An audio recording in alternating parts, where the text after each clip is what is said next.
Hello everybody and welcome to Lights Up, the official podcast of the WNBL. As you can see, it's a very special playoff edition.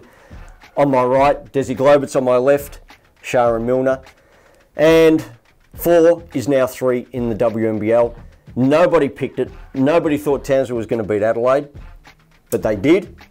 And Bendigo has beaten Dandenong to qualify for their very first WNBL Grand Final. First game first. Shaz, tell us a little bit about Adelaide and Townsville. Don't blame me for stuttering, GB. You are surrounded by 2 ladies right now. Was, as you said, all kicked off with the upset so far. Well, to everyone except those up in Townsville. Adelaide Lightning 53, defeated by Townsville Fire 60. Susie Bakovic finished with 15 points, but shot poorly, as did the Lightning team on the whole. 31% from the field, 1 of 8 3-pointers. For the Fire, Rachel Flanigan just played an absolute stellar game as captain, led her team 5 of 8 field goals, 7 rebounds. The Fire only shot 2 of 13 from the 3-point line, and it was pretty scrappy and ugly, but I think that's the way Townsville liked it. We will be talking to Rachel Flanigan very shortly in the show. Before we get to her though, Desi, give us a little bit about the detail of the other semi-final. Fantastic game on Sunday with the Bendigo Spirit coming up trumps 78 at home against the Dandenong Rangers 71. For the Spirit, Kelly Wilson had 21 points, all from the 3-point line, 7 of 14. Christy Harrower 19 points, 9 assists, and I think 4 or 5 rebounds to go with that as well. Was fantastic. Kelsey Griffin was just huge for Bendigo as well, with 16 points and 14 rebounds, and just some absolute mammoth rebounds there in the second half to give Bendigo possession. For the Rangers, Jenna O'Hea, 23 points, 12 rebounds and 7 assists, and only 3 of 14 from the 3-point line for the Rangers. So all 4 teams shooting quite poorly from the 3-point line for the weekend in the finals. Didn't really do well from the arc. Bendigo was probably the exception. Well, Kelly Wilson was the exception. with 7 3-point field goals. I guess a big talking point around the league, and especially in Adelaide, is going to be the Lightning going out in, the first final. We were talking about Adelaide as being the real dark horse chance to win the whole thing, and all of a sudden all that good form they had coming into the finals is just gone in a puff of smoke. They're done and Townsville goes on. They are. I shouldn't laugh, but they have stitched us up all year, and this was the ultimate practical joke on us at Lights Up. We were tipping them to be the title, take out the title. They were playing that good. They'd knocked off every team in that finals race, looked great. They've got experience. They had a healthy roster, and unfortunately, at the same time that's happened the last 2 years, they've just had a bad game when it counts most. We'll ask Desi the hard question. Why? I think we need to give a lot of credit to Townsville. They had a lot of belief. They came out and were happy to play ugly basketball, which is the way finals basketball is often decided. And perhaps a little bit of a psychological, the wobbles perhaps by Adelaide. It's hard to tell. But certainly as they were unable to sort of peg back that deficit the longer the game went on, I think the more the sort of psychological thing of, oh dear, this happened last year as well, might have started playing on their minds a little bit. But I think all credit's got to go to Townsville for the game they put together on Saturday. They were just fantastic. Desi's taken the fence approach. They're saying it might have been, you're the one with the hard edge on this show. All right? Thanks, GB. So let's get the answer now. All right, did Adelaide take the gas? All right, did they shoot themselves in the foot? Were they nervous? Did they lose the game? They lost the game. Oh, that's harsh on Townsville, as Desi said. I saw them last year and I was absolutely on the Townsville train. They played legit basketball that made me believe they could go all the way, and they did that again this weekend. But yeah, in terms of Adelaide, it has to be above the shoulders. Missing dinky shots that they usually put away in their sleep, I don't think you could put it down to anything else than something was going on, above the shoulders in their minds, playing on them, whether it was last year's final or whether it's just a mentality of tightening up when they know they have to win or have to get that deficit back. They just couldn't seem to get on any kind of roll or momentum, and we've seen that 2 years in a row. Bendigo came up with a big time on Sunday. As Desi said, some really big contributions individually. They're now 4-0 against the Rangers this season. So have they still got the Rangers number if they meet in the grand final, or do we still think, remembering that we thought Adelaide wouldn't be out yet, do we still think that Dandenong has got the capability to actually beat Bendigo if they get to the grand final? Look, or is Bendigo just such an outright favourite that they're not going to lose? Yeah, I'm not sure if you've got shares in Jayco Caravans, GB, but you've been pumping Dandenong up all year. You've been unwavering, so kudos for that, because I've been swaying. But I did not think Bendigo were going to lose that game for a second. Even when Dandenong went on their runs, look, the fact that they were in a zone for the entire game did concern me. Callie Wilson was massive, but you're not going to leave her alone on the three-point line and expect anything else. She's an experienced player, had a great season. They played really exciting basketball, but it was still the finals pressure atmosphere. It was a game of runs, but I just always felt like Bendigo were in control. So I think there's something in that for Dandenong. I just didn't believe myself that they could have gotten over them, and 4 wins in a row suggests that they've got their number. Okay, so Bendigo's got Dandenong's number according to the mastermind here. Now, we talked here, I don't know who it was, which genius, but they mentioned that if you're going to lock down Harrower and you're going to try and lock down the other players for Bendigo, you're going to leave Callie Wilson open. I believe I answered a viewer question and said she was the most underrated player in the league, GB, and that's why, because you can't sag off her. And Dandenong made that mistake of seeing her as, I guess, the weaker link, and you can't not put your best or second best defender to her because she's a scoring machine. 7 threes says that for 21 points. What does Dandenong have to do you think, to get Townsville this weekend? Do they have to make many adjustments out of that Bendigo game? Do they just rely on what they've been doing all season? I think they will make adjustments out of that game. Mark Wright's zone is an interesting one. They did stick with that in the game, and it'll be interesting to see how that's employed come the grand final if Dandenong are to get over Townsville, and they certainly don't want to take that game lightly. But yeah, the zone was an interesting one. At times it worked quite well. In the second quarter I thought, oh, he's onto something here, and you know, had Bendigo stayed terminal and kept shooting from the outside, and had Kelly not got on that roll, it might have been a very different story. But that's where, you know, momentum and home crowd and a bit of confidence in a shooter like Kelly comes into it. And as Laurie Chiswick was saying on the ABC telecast, she's got a shooter's mentality. She's not going to think twice about letting it go. And 4 threes in the third quarter to turn the game around was just unbelievable to watch. One of the more spectacular moments from the weekend semi-finals was the head-on collision between Rachel Flanigan of the Townsville Fire and Angela Marino of the Adelaide Lightning. Now, Shaz, possibly the only damage that Ange suffered was her ponytail was knocked out of place, but it looked like Rachel Flanigan suffered a little more damage to the face, a nasty black eye, and it might be her eye that's damaged, but it's not her mouth. And she joins us for a chat.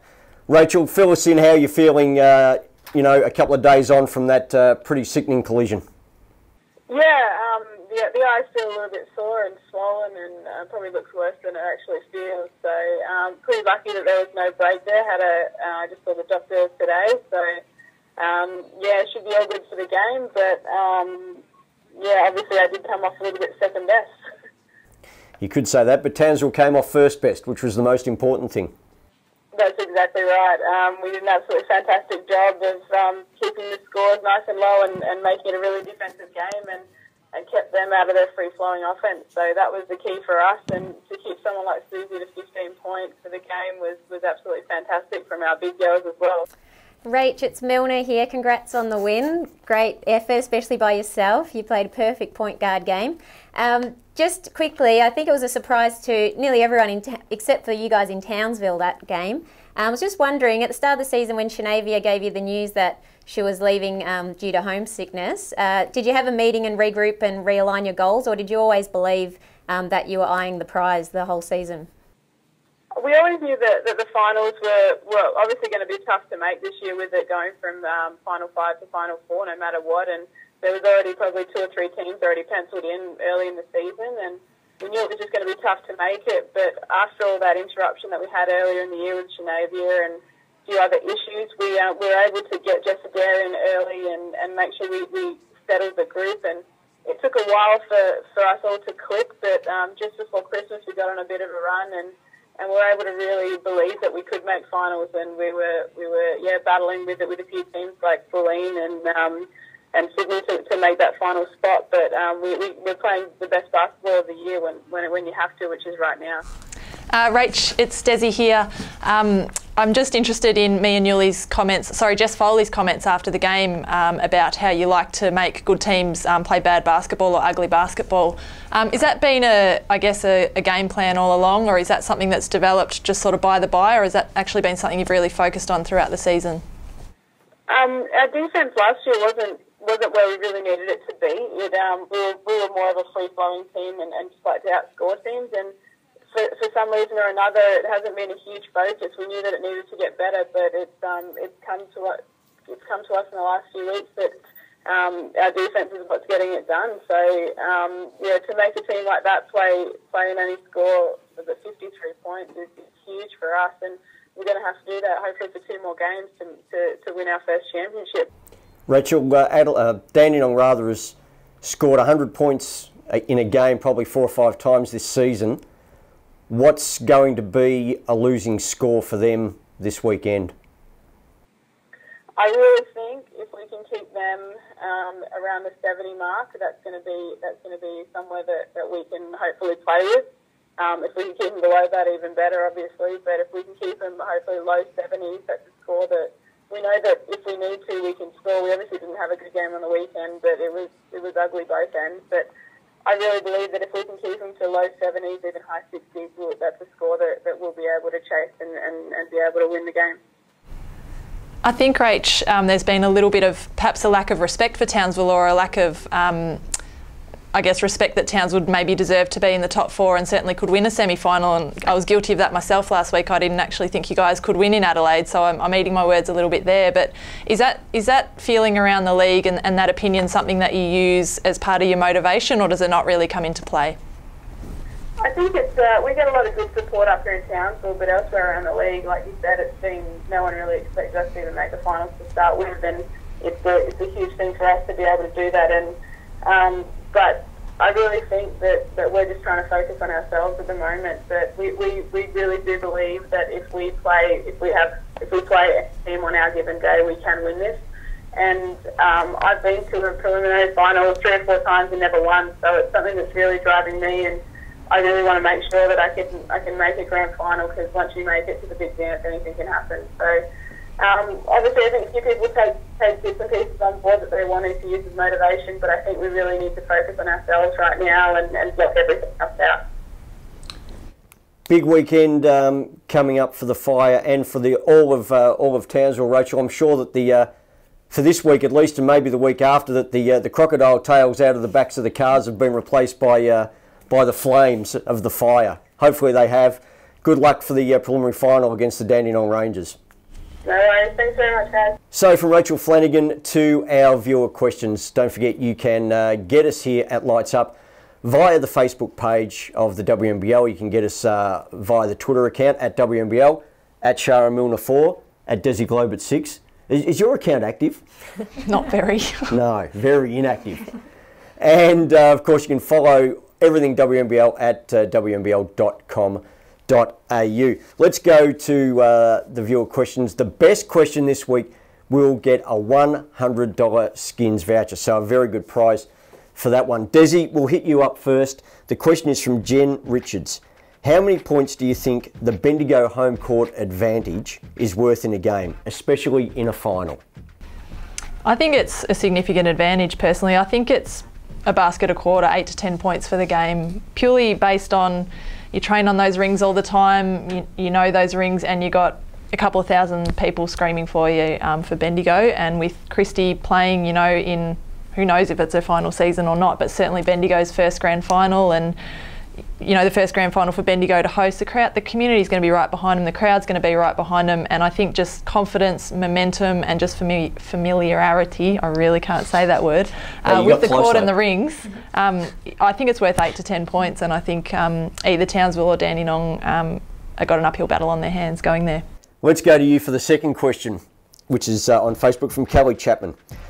Which one player from each of Townsville and Dandenong, because obviously only one will make the grand final, do you think can make the difference against Bendigo and lead their team to a grand final victory?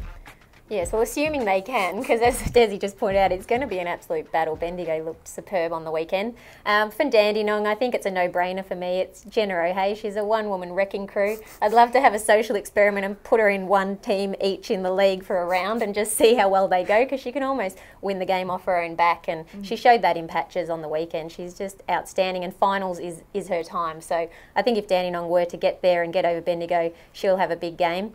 And Townsville, they're a tough one because they're very even, but a point guard bias is going to come in, and I think it was shown on the weekend. Rachel Flanigan is their absolute inspirational leader, and obviously nullifying Christy Harrower is a tough ask, but she's Defensive Player of the Year, I think, twice in this league. So if anyone's going to have a shot at it, it's her, and she'll obviously keep her composure, no doubt, if she does make the grand final.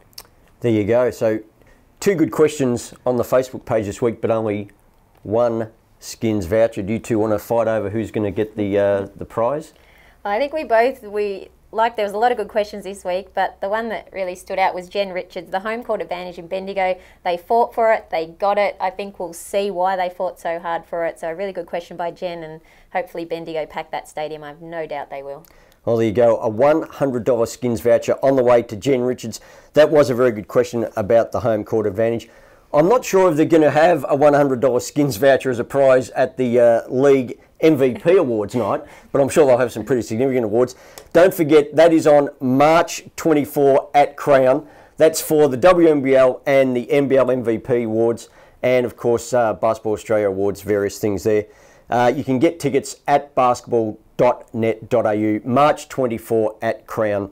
But before we get to the awards dinner, we've got the preliminary final coming up on Sunday. Shuz, give us the details of that one. We do. On Sunday, it will be absolutely huge. Dandenong Rangers back at home, where they're very comfortable, against Townsville Fire, who looked the goods. 4 p.m. tip-off. We were so spoilt with this arrangement with ABC and WNBL to get those games live on the weekend, and we've got it again. So tune in to ABC if you can't get down to Dandenong, but that one will be absolute cracker. Okay, so if you can get down to Dandenong for that game, it is going to be a fantastic game. Tickets are available from Dandenong Basketball. You can check out their website. They'll be in the white pages. Make sure you get onto that. And tickets are available for the grand final at Bendigo through Bendigo Stadium. So check out Bendigo Stadium and the Bendigo Spirit for details on tickets for that. Give us a tip for this week, Shuz. Dandenong or Townsville? I'm just liking an underdog feel at the moment, so I'm going to go Townsville Fire. You scoff, GB. My Sydney tip didn't get up, but watch this space. Who do you think, Desi? Well, I think much to our viewer Keith Wilson's disgust, who doesn't think we take Townsville Fire seriously, and he might have had a point. I'm still going to go with Dandenong this weekend, but certainly taking Townsville a lot more seriously, and Dandenong had better be on their game. So I've got the casting vote. You do. I go Dandenong. I think Dandenong will win. They've been too good all season to fall over now. I think Dandenong will make the grand final. I'm checking your driveway for a Jayco caravan. No Jayco caravan in the driveway, Shuz, but the car does have 4 wheels, unlike yours on Sunday night. Tune into that one if you can't get to the game on Sunday. And don't forget, you can always follow the game via live stats on wnbl.com.au. And as we mentioned before, keep up to date with the league on the Facebook page and the Twitter account at WNBL. And of course, along with ABC, the league has various other sponsors. All starts with IINet, Champion, ABC, Australian Sports Commission, Sporting Pulse, Spalding, and ANFA. That is it for week 1 of the playoffs. Come back next week and check us out at Lights Up.